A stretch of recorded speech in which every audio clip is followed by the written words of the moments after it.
আমাৰ পজিটিভ দিশ কি আছে পজিটিভ দিকটো আপুনি ক'ব লাগে আমিতো সদায় নেগেটিভ দিশে চাই থাকোঁ গতিকে আপুনি পজিটিভ দিশ যদি কিবা আছে সেইটো কৈ দিয়ক ঠিক আছে এইটো ভাল কুৱেশ্যন এটা হৈছে থেংক ইউ ফৰ ডেট চ' এটা সৰু বস্তু আছে এটা যেনেকৈ ভাত হয় চাউলৰ পৰা ভাত হয় সেইটো আপুনি বনাব পাৰে তো সেই চাউলৰ পৰা ভাত বনায় আৰু সেইটোৰ পৰা বেলেগ এটা ছাইড আছে আপুনি এলকহলো বনাব পাৰে চ' দুটা ছাইড হয় চ' তেনেকুৱা বহুত বস্তুৰ দুটা পিঠি থাকে লাইক তো এটা বস্তু কি ভিডিঅ' গেমটোৱে কি কৰে আপোনাৰ সৰু ল'ৰা ছোৱালী লাইক মই 17-18 প্লাছ ইয়াৰ্ছ এনেকৈ কৈ আছোঁ যেতিয়া খেলে তো সিহঁতে সেইটো এটা মানে নতুন ৱৰ্ল্ড এটা চায় যিটো বস্তু সি মানে নিজে তাৰ মাইণ্ড লগাই তাতে বস্তু এটা কেৰেক্টাৰ এটা বিল্ড কৰিব পাৰে বা সেইটো বহুত কমপ্লেক্স কিছুমান থাকে গেমত তো সেইটো বস্তু নিজে ছল্ভ কৰিব পাৰে তো প্ৰব্লেম ছলভিঙৰ যিটো এয়া হয় মানে শিকা সেই বস্তুটো সিহঁতে শিকিব পাৰে কিন্তু এইটো বস্তু হয় ভিডিঅ' গেমত বহুত বেলেগ কিছুমান আছে যিটো অলপ ফাইনেন্সিয়েল পইচা ৰিলেটেড হয় সেইটো অলপ বেলেগ ছাইডত যায় যিটো বস্তু আমি অলপ সেইটো এভইড কৰিব লাগে সেইটো একচুৱেলি মানে নাই সেইটো বেয়া কিন্তু ভিডিঅ' গেমৰ পৰা আপুনি পজিটিভ ছাইডটো উলিয়াই সেইটো কৰিব পাৰে আপুনি প্ৰব্লেম ছলভিংটো শিকিব পাৰে তাৰ পৰা সেইটো বহুত ভাল হেৰি হয় আৰু ভিডিঅ' গেমৰ সেইটো মই এজন ছাৰক মই ধন্যবাদ দিব খোজোঁ Shahijuddin sir I think he is not here তো তেখেত আছিলে আমাৰ হাইস্কুলত কম্পিউটাৰ ৰুম এটা আছিলে 10টামান কম্পিউটাৰ আছিলে তো কেতিয়াবা ছাৰক ধৰিছোঁ ছাৰ অলপ দেৰি কম্পিউটাৰ ৰুমৰ চাবিটো দিব অলপ দেৰি আমাক কিবা এটা কৰিব দিয়ক তো গৈছোঁ মই এটা কৰ্ণাৰত বহি গেম খেলিছোঁ ছাৰে কেতিয়াবা অলপ গালি দিছোঁ হা তুমি কিয় গেম খেলি থাকে এইটোতো পঢ়াও নাই অলপ দেৰি খেলিম কিবা এটা তো এনেকৈ খেলি গৈছোঁ কেতিয়াবা আৰু ছাৰৰ পৰা শিকিছোঁ বহুত বস্তু মোৰ কম্পিউটাৰৰ যিটো মোৰ বেছিক নলেজ বা ষ্টাৰ্টিং যিটো এটা ইণ্টাৰেষ্টেড আহে ন সেইটো মোক হয় অলপ সেইটোৰ কাৰণে মই অলপ ক্ৰেডিট শ্বাহিজুদ্দিন ছাৰক দিব লাগিব থেংক ইউ ছাৰক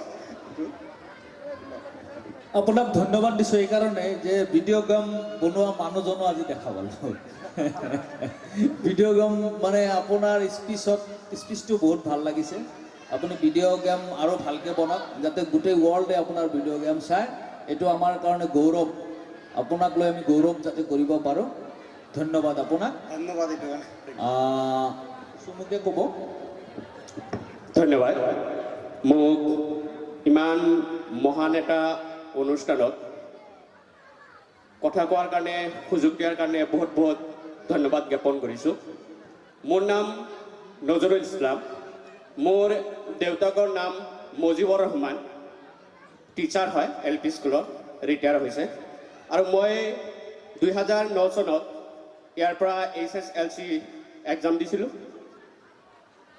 তাৰপিছত মই আনন্দৰাম বৰুৱা একাডেমীত হায়াৰ ছেকেণ্ডেৰী পাছ কৰিছোঁ তাৰপিছত এক বছৰ গুৱাহাটীত কোচিং কৰিছোঁ কোচিং কৰাৰ পিছত মই আসাম CWIত ছিলেকশ্যন হৈছোঁ ছিলেকশ্যন হোৱাৰ পিছত মই একচুৱেলি যেতিয়া কাউন্সিলিঙৰ কাৰণে গৈছিলোঁ তেতিয়া মই চাওঁ যে আমাৰ যিটো টেকন'লজি প্লাছ মানে আমাৰ যি ছিনিয়ৰ হয় ছিনিয়ৰৰ পৰা মই সুধিছিলোঁ যে কলেজবিলাক কেনেকুৱা তাৰ লগতে মই এটা অপশ্যন দেখা পাইছিলোঁ যে এটা অনুষ্ঠান হয় লাভলি প্ৰফেশ্যনেল ইউনিভাৰ্চিটি সেইটো হ'ল আপোনাৰ ইণ্ডিয়াৰ ভিতৰত 1 নম্বৰ অনুষ্ঠান বহুত ডাঙৰ হয় আমাৰ ৰয়েল গ্লোবেল কওক প্ৰাইভেট অনুষ্ঠানতকৈ বহুত গুণে ডাঙৰ তাতে মই অনলি ছেমিষ্টাৰত 5,000 দি পঢ়িছিলোঁ যিটো নেকি মোৰে লগতে পঢ়া ষ্টুডেণ্টৰ ফিজ আছিল আপোনাৰ 95,000 আৰু তাতে মোৰ ফিজ আছিল অনলি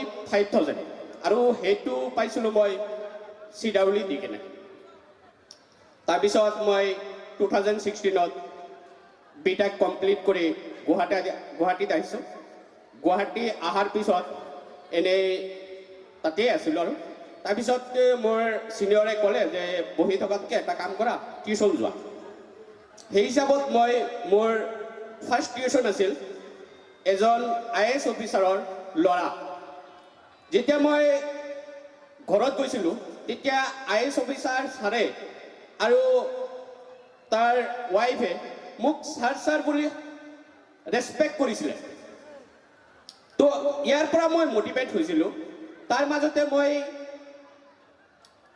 SP তাৰপিছত আমাৰ নৰ্থ ইষ্ট জনেল SBIৰ হেড তাৰ ল'ৰাও মই পঢ়াইছোঁ আৰু ST SC ইহঁতৰ আপোনাৰ ডাইৰেক্টৰ মই সিহঁতৰ ল'ৰাও পঢ়াইছোঁ পঢ়াৰ পিছত সিহঁতে মোক ইমান ৰেছপেক্ট কৰে যিজন আছিল আপোনাৰ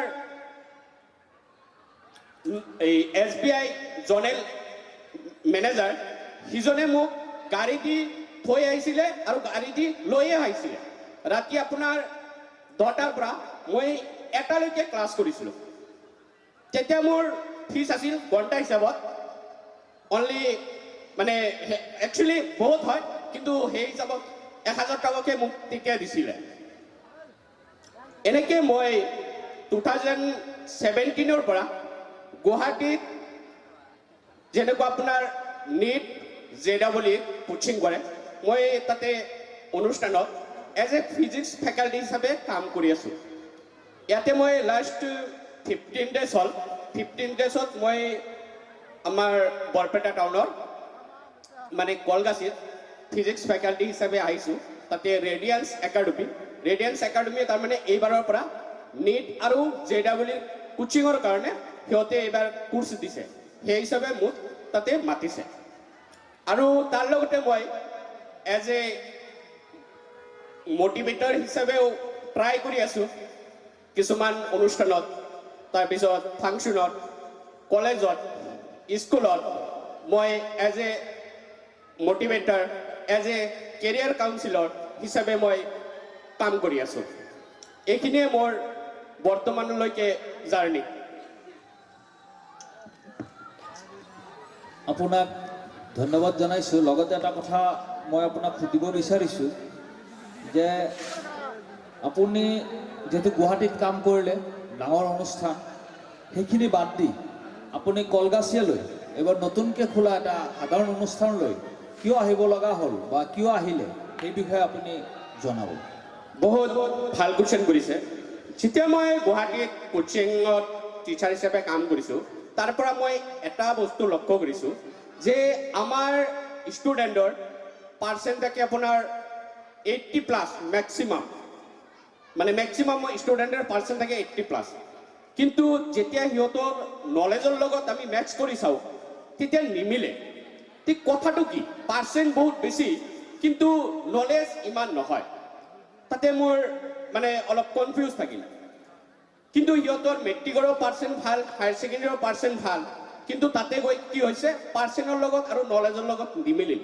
মই ভাবিলোঁ তেতিয়াহ'লে এটা কাম কৰিব লাগিব, কাৰণ আমাৰ বেছ আমি যদি ঠিক নকৰোঁ তেতিয়াহ'লে নহ'ব। সেই হিচাপত মই বৰ্তমান ৰেডিয়েন্সত আহিছোঁ।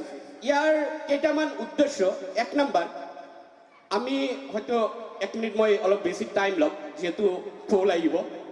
আমি দেখা পাইছোঁ মই যদি ইয়াতে এটা মোবাইল বিক্ৰী কৰিব বিচাৰোঁ, মই যদি কওঁ যে এটা মই মোবাইল আনিছোঁ আইফোন, যিটোৰ দাম হ'ল 60,000, আৰু এটা মোবাইল আনিছোঁ চাইনা কোম্পানী, যিকোনো কোম্পানীৰ এটা মোবাইল আনিছোঁ, সেইটোৰ দাম হ'ল আপোনাৰ 15,000, এটা হ'ল 15,000 আৰু এটা হ'ল আপোনাৰ 60,000 টকা। ফেচিলিটি একে, চেম, চব ফেচিলিটি পাব। এইজনক যদি মই কওঁ তেতিয়াহ'লে কোনটো মোবাইল ল'ব? প্ৰত্যেকেই ক'ব যে আমি আইফোন ল'ম। কিয়? যে আইফোন এই কাৰণে ল'ম, তাতে ফেচিলিটিবিলাক ভাল, কোৱালিটি ভাল, সেইকাৰণে মই দাম বেছি হ'লেও মই কি কৰিম, আইফোন ল'ম।